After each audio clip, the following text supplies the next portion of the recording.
देखिए अस्थायी अधिवास के बारे में बात कर ली थी और बात करें अपन यहाँ पर स्थायी अधिवास। ठीक है, तो स्थायी अधिवास के अंतर्गत बात की जाए यहाँ पर स्थायी अधिवासों की उत्पत्ति कब और कैसे हुई, वास्तविक रूप में यह कहना कठिन है। ठीक है, जो स्थायी अधिवास है इन स्थायी अधिवासों की उत्पत्ति कब हुई, ठीक है, इनकी उत्पत्ति कब हुई और कैसे हुई, इसके बारे में कहना क्या है, कठिन कार्य है या कहना इनके बारे में कठिन है। आगे बात की जाए यहाँ पर कि किंतु विद्वान उत्तर पाषाण काल में स्थायी कृषि के साथ साथ ही स्थायी अधिवासों की उत्पत्ति मानते हैं।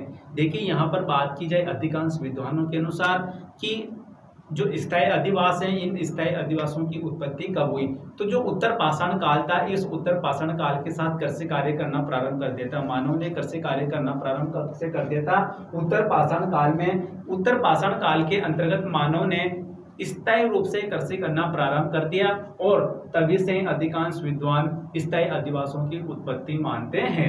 देखिए प्राचीन काल में जो जनजातियां होती थी ये जनजातियां स्थानांतरित कृषि करती थी।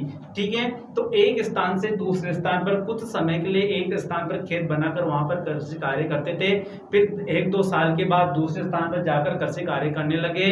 तो इस प्रकार या जो पशुपालन और जो आखेट करते थे, आखेट के साथ साथ वर्तमान समय में कृषि कार्य करने लगे। तो जो प्राचीन समय में जो जनजातियां थी इन जनजातियों के द्वारा अस्थायी अधिवासों का निर्माण किया गया और वर्तमान समय के संदर्भ में बात की जाए तो स्थायी अधिवासों की, तो देखिए इन स्थायी अधिवासों के बारे में यह कहना कठिन है कि इनको उत्पत्ति कब और कैसे हुई, लेकिन अधिकांश विद्वान मानते हैं कि जब उत्तर पाषाण काल के अंतर्गत जब स्थायी रूप से कृषि कार्य प्रारंभ कर दिया गया तब से ही जो ये स्थायी अधिवास है इन स्थायी अधिवासों की उत्पत्ति मानते हैं।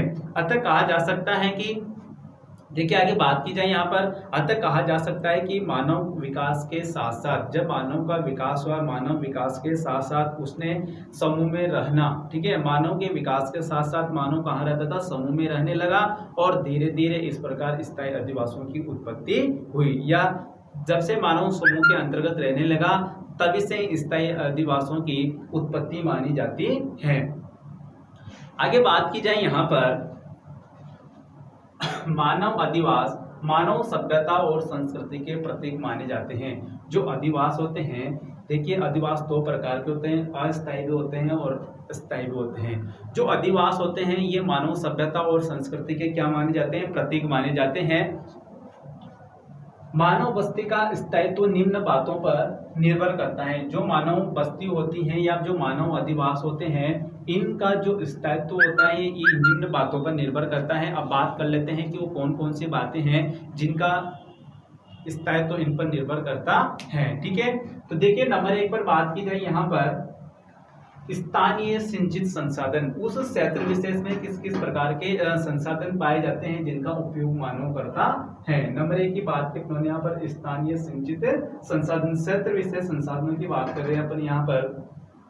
सेकंड की बात की जाएगी बाह्य विश्व से संबंध। ठीक है, जिस क्षेत्र के अंतर्गत जो मानव के द्वारा जो अस्थायी अधिवासों का निर्माण किया गया है, इन अस्थायी अधिवासों के अंतर्गत निवास करने वाले मनुष्य का बाह्य देशों से किस प्रकार संबंध है, ठीक ना, या बाह्य देशों से या बाह्य विश्व से किस प्रकार संबंध है।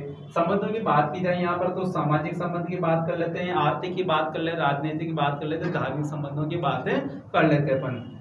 थर्ड की बात की जाए यहाँ पर कि भावी उन्नति की संभावना। ठीक है, भावी उन्नति की संभावना, देखिए जो अस्थायी अधिवास होते हैं इन अस्थायी अधिवासों के अंतर्गत निवास करने वाले जो मनुष्य होते हैं वह क्या होता है कि भावी उन्नति की संभावना उन क्षेत्रों की, जिन क्षेत्रों के अंतर्गत अस्थायी अधिवास होते हैं उन जिन क्षेत्रों में स्थायी अधिवास होते हैं उन स्थायी अधिवास वाले क्षेत्रों की विकास की संभावना अच्छी होती है। ठीक है, किसकी अपेक्षा, अस्थायी अधिवासों की अपेक्षा उनकी संभावना अच्छी होती है।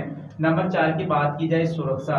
देखिए अस्थायी अधिवासों की बात की जाए तो अस्थायी अधिवासों के अंदर कुछ समय के लिए यहाँ पर निवास करेंगे, ठीक है ना, फिर इस स्थान को छोड़कर फिर यहाँ पर निवास करेंगे। तो सुरक्षा की दृष्टि से बात की जाए तो सुरक्षा की दृष्टि से अस्थायी अधिवास सुरक्षा की दृष्टि से सही नहीं माने जाते हैं। और स्थायी अधिवासों की बात की जाए यहाँ पर तो स्थायी अधिवास सुरक्षा की दृष्टि से महत्वपूर्ण माने जाते हैं। नंबर 5 की बात की जाए यहाँ पर धार्मिक, सांस्कृतिक और आर्थिक कारक। ठीक है, धार्मिक, सांस्कृतिक और आर्थिक कारक भी मानव अधिवास के स्थायित्व के प्रमुख कारक माने जाते हैं। तो देखिए यहाँ पर बात कर ले उन्होंने अस्थायी अधिवास की। अस्थायी अधिवास के अंतर्गत कि इसकी उत्पत्ति कब हुई और कैसे हुई।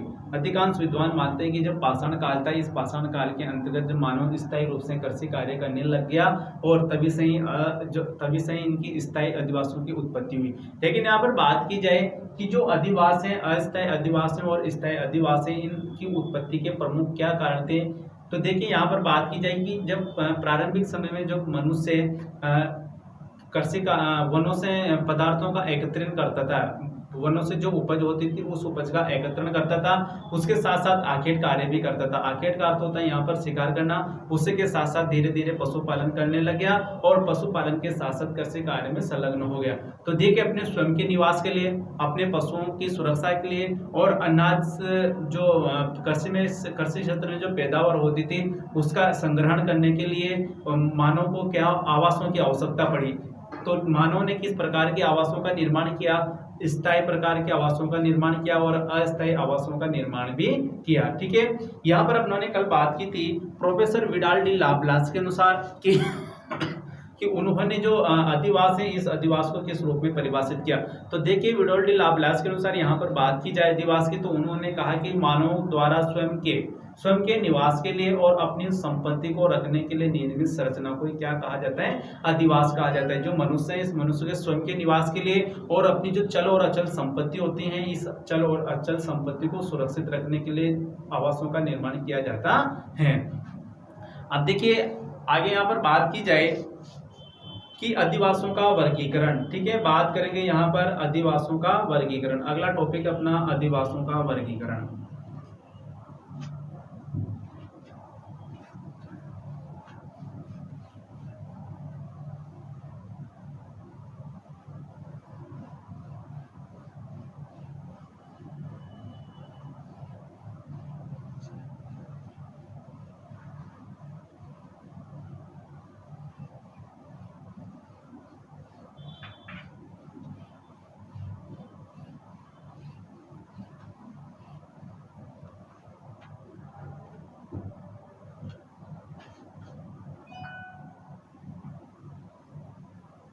मानव अधिवासों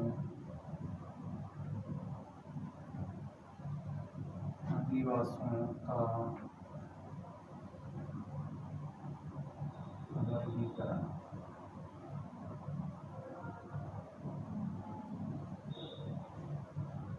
देखिए मानव अधिवासों के वर्गीकरण के अंतर्गत बात की जाए तो यहाँ पर मुख्य रूप से अपन दो अधिवासों की बात करेंगे, दो भागों में बांटेंगे। यहाँ पर ग्रामीण अधिवास और नगरीय अधिवास। ठीक है, जो ग्रामीण अधिवास होते हैं इन ग्रामीण अधिवासों को ग्रामीण बस्तियों के नाम से भी इनको जाना जाता है। मानव अधिवासों को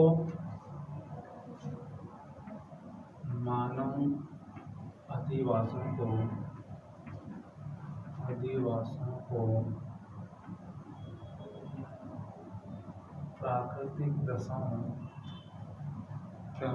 दशाओं और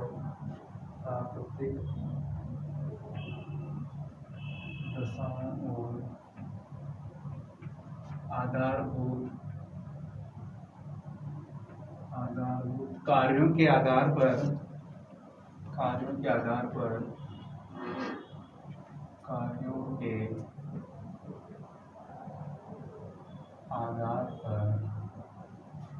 दो वर्गों में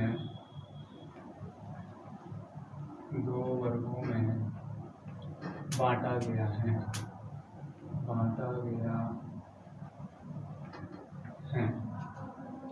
देखिए यहाँ पर बात की जाए कि जो मानव अधिवासों का जो वर्गीकरण है, इस वर्गीकरण को किस आधार पर बांटा गया है, प्राकृतिक दशाओं और आधारभूत कार्यों के आधार पर कितने भागों में बांटा है, दो भागों में बांटा है।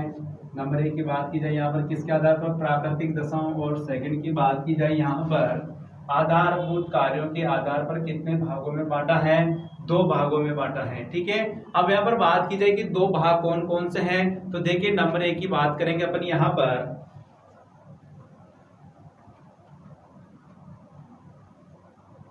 ग्रामीण अधिवास। और जो ग्रामीण अधिवास होते हैं इनको ग्रामीण बस्तियां भी कहते हैं, ग्रामीण बस्तियां। सेकंड की बात की जाए यहाँ पर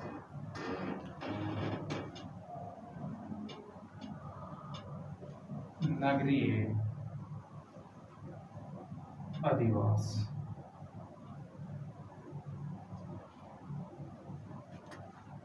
तो देखिए अपनों ने यहाँ पर बात की अधिवासों के वर्गीकरण के अंतर्गत, और जो अधिवासों का वर्गीकरण किया है तो देखिए यहाँ पर प्राकृतिक दशाओं और आधारभूत कार्यों के आधार पर इनको कितने भागों में बांटा है, 2 भागों में बांटा है। ठीक है, नंबर 1 की बात की जाए यहाँ पर तो ग्रामीण अधिवास। ठीक है, और ग्रामीण अधिवासों को दूसरे किस नाम से जाना जाता है, ग्रामीण बस्तियों के नाम से जाना जाता है। सेकंड की बात की अपनों ने यहाँ पर नगरीय अधिवास। ठीक है, कौन सा अधिवास, नगरीय अधिवास। यहाँ पर नंबर 1 पर बात करेंगे अपन ग्रामीण अधिवास की। ठीक है,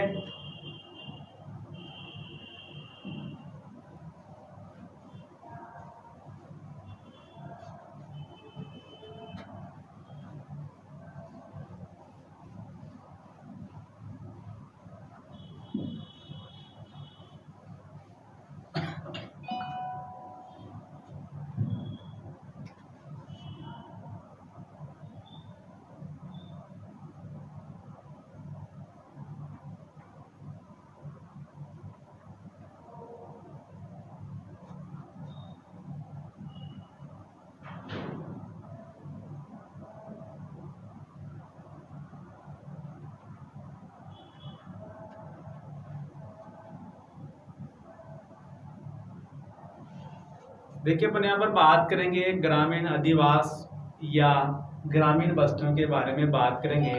तो यहाँ पर कि ग्रामीण अधिवास किसे कहेंगे, या इस ग्रामीण अधिवास के अंतर्गत किन किन क्रियाओं की बात की जाती है, किन किन क्रियाओं का अध्ययन किया जाता है।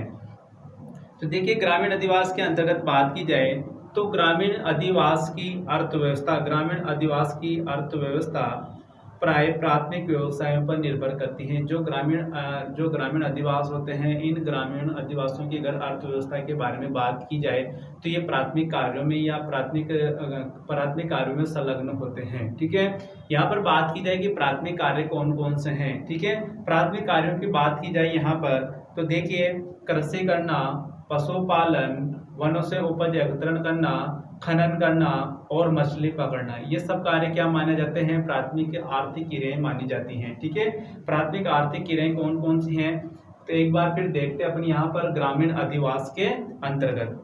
तो देखिए ग्रामीण अधिवासों की अर्थव्यवस्था प्राय प्राथमिक व्यवसायों पर निर्भर करती है। अर्थव्यवस्था किस पर निर्भर करती है, इनकी प्राथमिक कार्यों पर निर्भर करती हैं। और प्राथमिक कार्यों की अगर यहाँ पर बात की जाए, प्राथमिक आर्थिक क्रियाओं की अगर यहाँ पर बात की जाए तो देखिए कृषि कार्य, पशुपालन, लकड़ी काटना, मछली पकड़ना, खनन करना, वनोपज संग्रह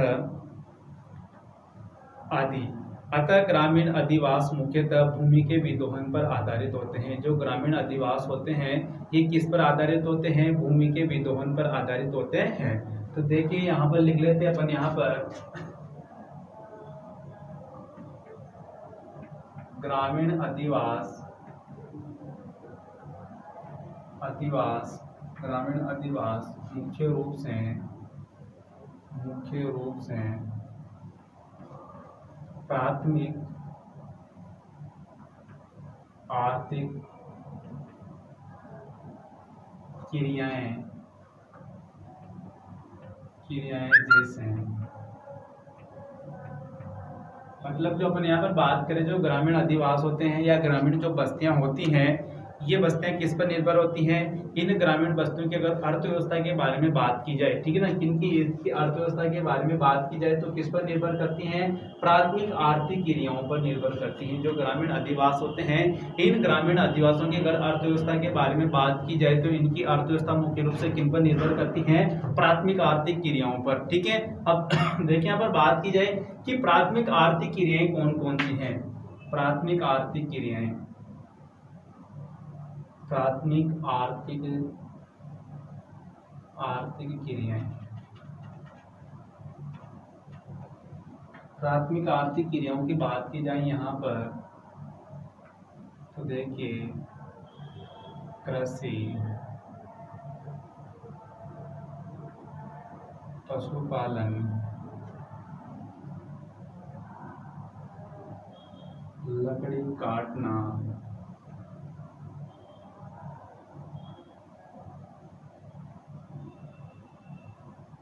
खनन,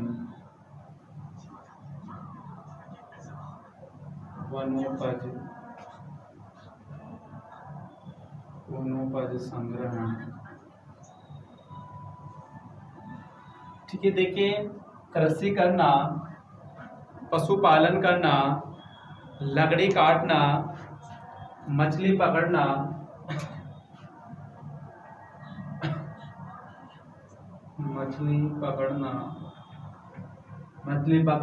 खनन और वनों से उपज एकत्रण करना, ये सब क्या मानी जाती हैं? प्राथमिक एक्टिविटीज मानी जाती हैं, प्राइमरी एक्टिविटीज मानी जाती हैं, प्राथमिक आर्थिक क्रियाएं मानी जाती हैं। ठीक है, ये सब किसके अंतर्गत शामिल की जाती हैं? ग्रामीण अधिवास या ग्रामीण बस्तियों के अंतर्गत इनका अध्ययन किया जाता है, इनको शामिल किया जाता है।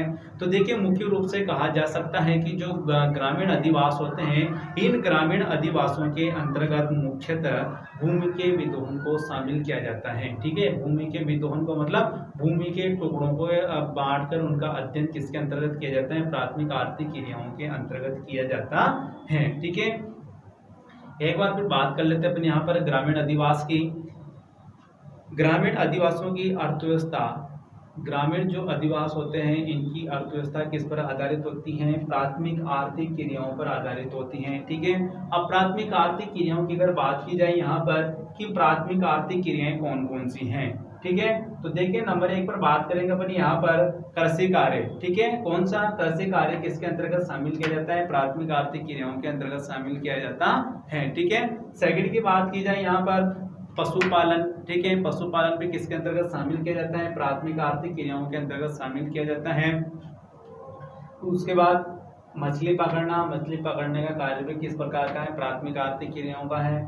उसके बाद लकड़ी काटना, खनन करना, खनन का होता है यहाँ पर खोदना। ठीक है, खनन करना और वनों से संग्रह। ठीक है, वनों से मुख्य रूप से 2 प्रकार की उपजें प्राप्त होती हैं, गौण उपजें और मुख्य उपजें। ठीक है ना, तो वनों से वनों का संग्रहण करना ये क्या कहलाती है? सब प्राथमिक आर्थिक क्रियाएं कहलाती हैं।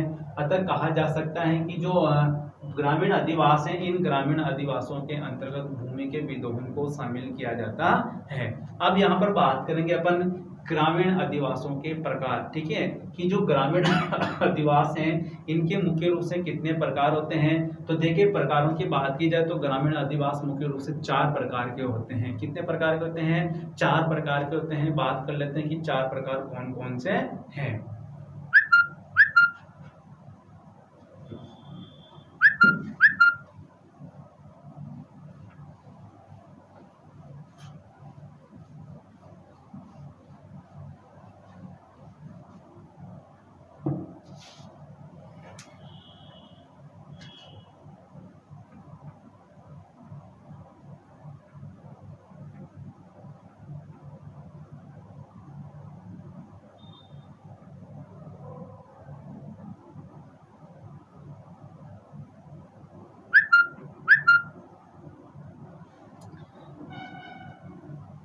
देखिए जिस टॉपिक के बारे में अपन यहाँ पर बात कर रहे हैं, ये टॉपिक परीक्षा की दृष्टि से भी महत्वपूर्ण टॉपिक माना जाता है कि क्योंकि इसमें से एक क्वेश्चन आपसे या तो हर वार्षिक परीक्षा में या वार्षिक परीक्षा में जरूर पूछा जाएगा। यहाँ से अधिवास जो अपना जो टॉपिक है विश्व मानव अधिवास, यह परीक्षा की दृष्टि से महत्वपूर्ण टॉपिक है क्योंकि यहाँ से क्वेश्चन पूछा जाता है, हर बार पूछा जाता है यहाँ से। तो देखिए अपन यहाँ पर बात करें अधिवासों के प्रकार। तो ग्रामीण जो अधिवास हैं, इन ग्रामीण अधिवासों के प्रकार की बात की जाए तो देखिए इन का जो विभाजन करते हैं, अधिवासों का विभाजन करते हैं जो ग्रामीण अधिवास हैं, इन ग्रामीण अधिवासों के विभाजन की बात की जाए कि इनको किस आधार पर विभाजन किया गया है, इनका जो ग्रामीण अधिवास है इन ग्रामीण अधिवासों का विभाजन किस आधार पर किया गया है। तो देखिए यहाँ पर मुख्य रूप से बात की जाए तो ग्रामीण अधिवास के अंतर्गत मुख्य रूप से बात की जाए तो मकानों की संख्या और उनके बीच की दूरी के आधार पर, जो मकान होते हैं गांवों के अंतर्गत उनकी संख्या और उनके बीच की दूरी के आधार पर ग्रामीण अधिवासों के प्रकार बताए गए हैं। ठीक है, तो देखिए मकानों की संख्या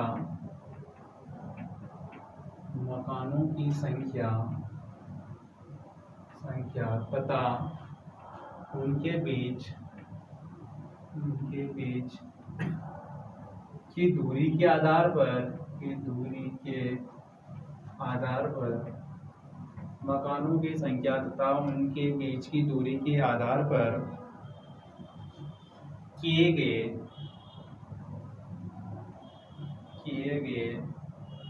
विभाजन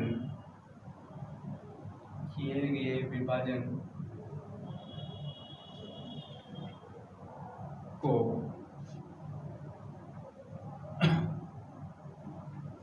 अधिवासों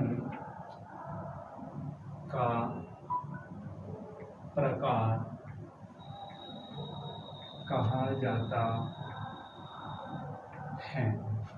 ठीक है, देखिए ग्रामीण आदिवासियों के प्रकार की बात की जाए तो इनको अलग अलग भागों में बांटने का मुख्य आधार क्या है? एक तो मकानों की संख्या है और दूसरा पैरामीटर की बात की जाए यहाँ पर तो उनके बीच की दूरी। ठीक है, मकानों की संख्या तथा उनके बीच की दूरी के आधार पर किए गए विभाजन को अधिवासों का प्रकार कहा जाता है। ठीक है ना, इस प्रकार जो विभाजन किए जाते हैं इनको किस नाम से जाना जाता है? अधिवासों के प्रकार के नाम से जाना जाता है। अब यहाँ पर बात कर लेते हैं कि मुख्य रूप से कितने भागों में बांटा गया है। देखिए ग्रामीण आदिवासियों के प्रकारों के लिए भौतिक लक्षण, सामाजिक एवं सांस्कृतिक कारक, जाति, धर्म और सुरक्षा आदि अनेक कारक उत्तरदायी होते हैं। सामान्यतः ग्रामीण आदिवास को निम्नलिखित 4 प्रकार दृष्टिगोचर होते हैं। जो ग्रामीण आदिवास होते हैं इनके मुख्य प्रकारों की बात की जाए तो कितने प्रकार होते हैं? 4 प्रकार होते हैं। यहाँ पर देखिए बात की जाए नंबर 1 की बात की जाए तो सघन अधिवास। सेकंड की बात की जाए प्रकीर्ण अधिवास।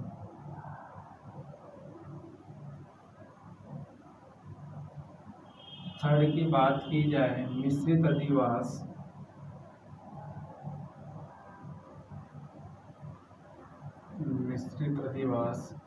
और नंबर 4 की बात की जाए पल्ली। ठीक है ना, नंबर 4 की बात की जाए यहाँ पर तो नंबर 4 कौन सा है?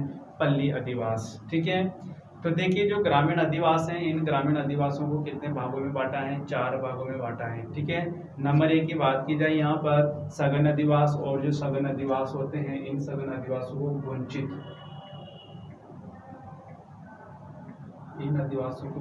अधिवास भी कहते हैं।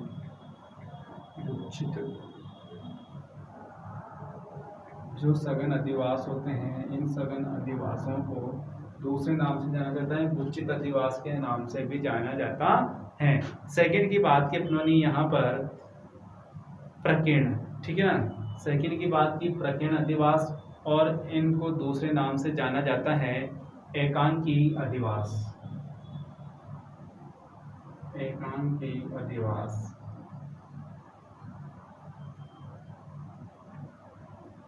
थर्ड की बात की अपनोनी यहाँ पर मिश्रित अधिवास और नंबर 4 की बात की अपनोनी यहाँ पर पल्ली। ठीक है, नंबर 4 की बात की अपनोनी यहाँ पर पल्ली अधिवास।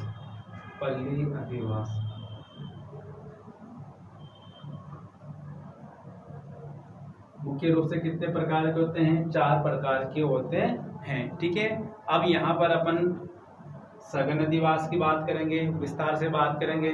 उसके बाद प्रकीर्ण अधिवास की बात करेंगे, मिश्रित अधिवास की बात करेंगे, पल्ली अधिवास के बारे में यहाँ पर मुख्य रूप से बात करेंगे। सघन अधिवास क्या होते हैं और इनकी मुख्य विशेषताओं के बारे में अपन यहाँ पर बात करेंगे। ठीक है, तो आज के लिए इतना ही काफ़ी है। कल बात करेंगे अपन सघन अधिवास के बाद में प्रकीर्ण अधिवास, मिश्रित अधिवास और पल्ली अधिवास के बारे में बात करेंगे।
क्या कह रहे हो आप?